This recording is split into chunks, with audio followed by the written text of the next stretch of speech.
Hey there. Okay, so in this video, we are going to talk about intermittent fasting. All right, so a couple of things right off the bat. This is not something that you have to do to lose weight. Let me start off by saying that. This is just something that is an option for some people and can be a really good option. I'll explain why.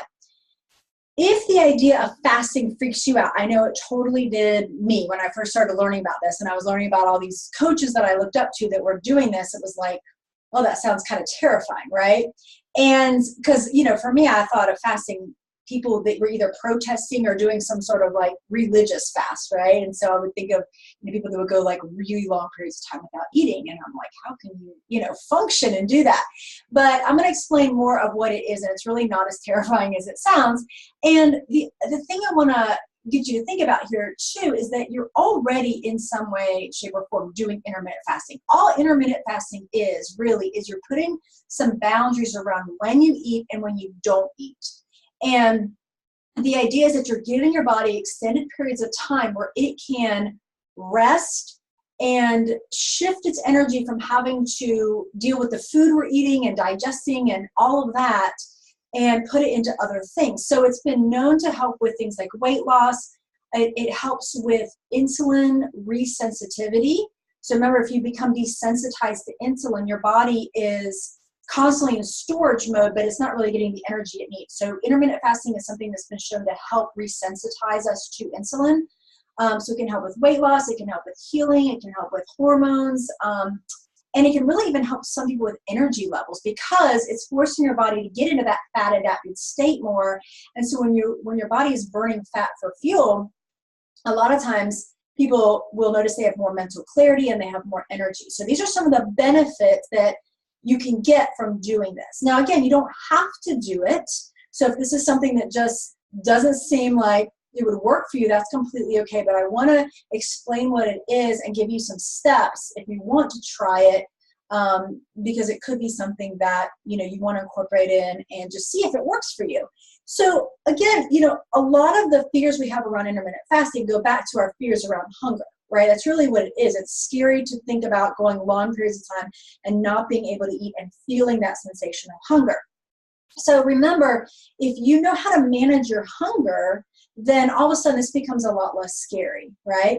So let me walk you through some steps if this is something that you're interested in. And before we get into this, what I want to again offer is that you are already doing this in some way, shape, or form because you already are hopefully going through a period of time in the evening when you're sleeping where you're not eating, right? And most of us don't eat right up until we go to bed, and we don't necessarily, wake up and immediately start eating. So there's this period of time already in your life when you're not eating. And so when we wake up, especially first thing in the morning, because we've gone hopefully, at least 8 hours, maybe 10 hours without eating, our body is very much in that fat adapted state. It's been forced to shift into where we're burning our own fat because it's burned through the energy we've eaten.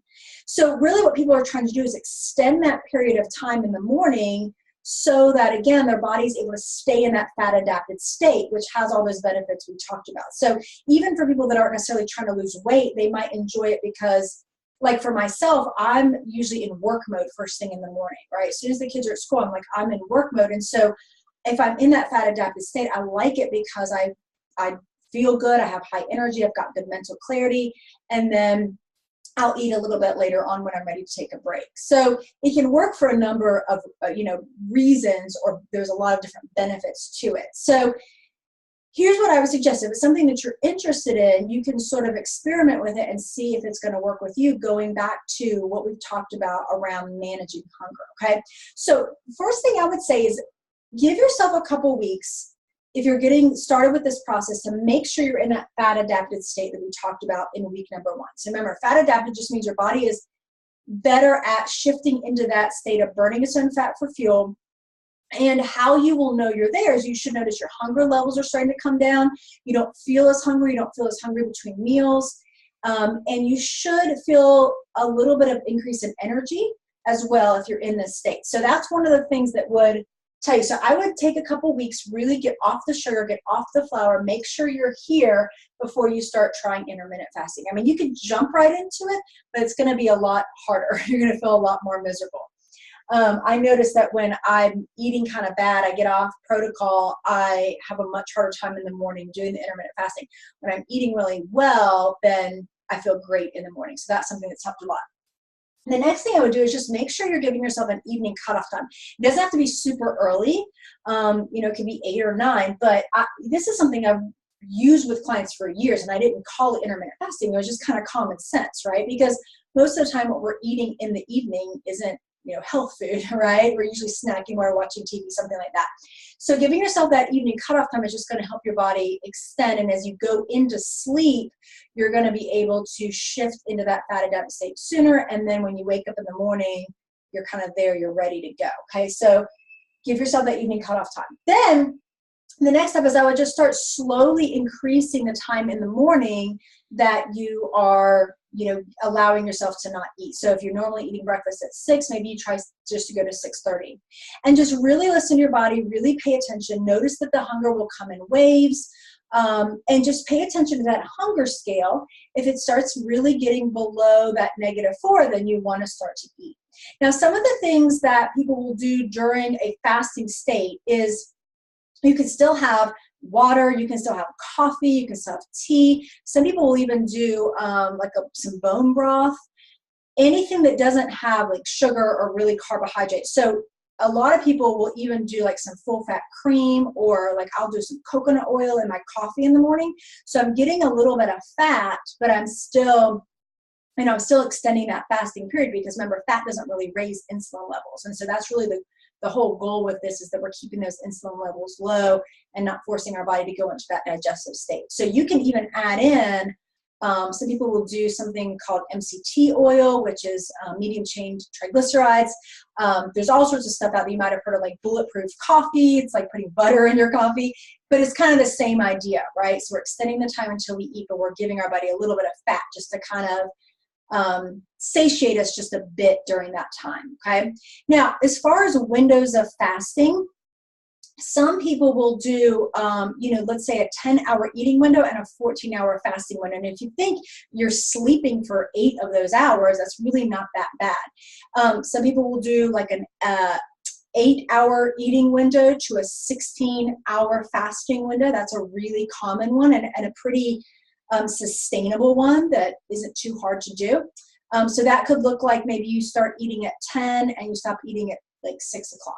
Okay, so not too bad. You're just extending that breakfast time a little bit more, and then not eating in the evening. Some people will go a little bit more extreme. They might do a 6-hour eating window, or a 2-hour eating, or a 4-hour eating window. Some people will try to add in like a 24-hour fast once a week, or some people do it once a month. I mean, just whatever. So there's lots of different, ways that you can play around with this. I recommend just starting off, really easy, just kind of, again, extending that time just a little bit and just seeing how you feel. And, just understanding that, this is something our body is used to doing. It's adapted to this. It's meant to do this, right? You think about, even when you get sick, you don't eat while you're sick, right? So there's already times we've built this, and our body can really handle and manage going long periods of time without eating. It's really just about what you feel comfortable doing. And the main thing I want to stress too is that intermittent fasting is not about starving ourselves. It's not about eating as little as we can at all, right? It's just taking, if normally I had, let's just say I was eating 2,000 calories a day and spreading that out over 12 hours and 6 meals, I'm just taking that same thing and I'm just condensing it down. So I'm not trying to eat less per se. I'm just trying to condense it down so that I'm going longer periods of time when I'm not eating. So that's a really important distinction, because we don't want to get into starving ourselves. We don't want to get into disordered eating, because doing that over long periods of time can have detrimental health effects. It can start to affect our metabolism, right? So it's not about, again, starvation. It's just about, again, giving ourselves some boundaries around when we eat and when we don't eat, and understanding during those times of not eating, our body is able to put its energy into other things that can really serve us, right? So that's really just kind of what's going on. So I'll put some more resources for you in the course. You'll see those below. If you're interested in learning more about this, I think there's a ton of stuff out there. I'll post some articles. The Obesity Code is a book that talks a lot about this.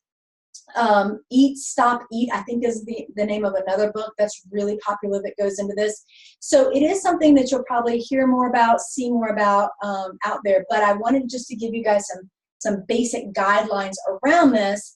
And, you know, if it's something that you're interested in, you can kind of start to walk through these steps and see if it's something that might work for you and work for your lifestyle, and see if you start to get some results. But I will say, from personal experience and with some of my clients that have tried this, the results have been really good.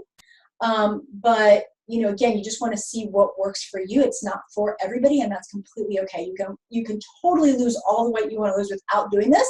But if you get to a sticking point, or if it's just something you feel like you want to try, then, you know, this is a great kind of next step once you've gotten your diet cleaned up a little bit, to see if this is something that might work for you. So hope you guys find that helpful.